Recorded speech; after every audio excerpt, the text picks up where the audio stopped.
The now former Kenwood Commons owner Jacob Friedman had big plans for the Doane Stuart School. Plans that ended with bankruptcy and, for the property, a devastating fire. In 2017, Friedman purchased the building, listed at about $3 million at the time, for $3 million.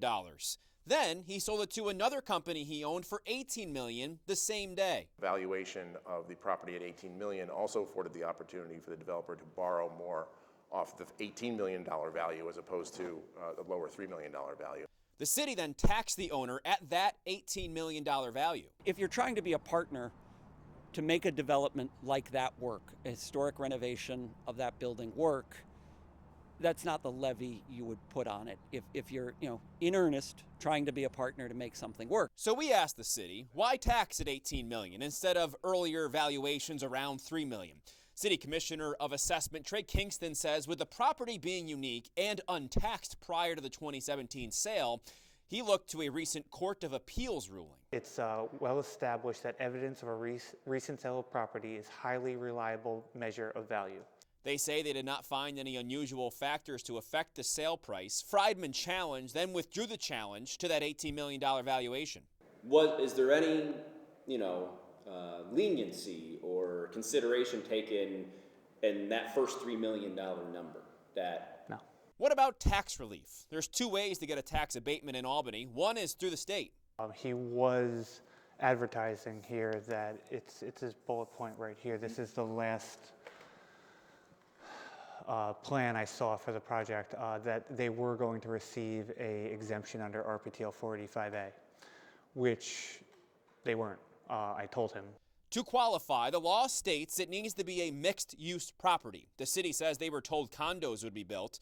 I asked if they could be more flexible considering the property's history. There's no discretion. So these are, Article 4 of the real property tax law lays out all the exemptions that it can exist. And then it's up for our legislative arm, the Common Council, to adopt those. So it's like we have one for senior citizens. We have, most people know about the STAR exemption. So under this exemption, it's straightforward. The other way to get tax abatement, Albany's IDA, or Industrial Development Agency, who says they put developers through an intense project evaluation. Did he have a plan? There were discussions. He went public with some plans. I believe he had initial discussions with the IDA. Nothing was ever presented to the IDA to be finalized. If approved, the IDA's pilot payments gradually increase throughout development, something other city developers have taken advantage of. And the city says they won't change it moving forward. But people like Brando say he'd like to see more. Some cities, I believe Cincinnati for one, have a structure where if you take on an abandoned building, you get 2 years tax-free as long as you're operating in good faith and you're showing progress. So Albany could do something like that, and Albany desperately needs to have a plan like that.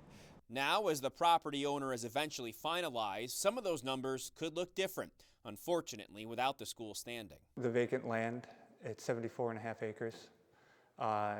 It's going to be closer to $4 million.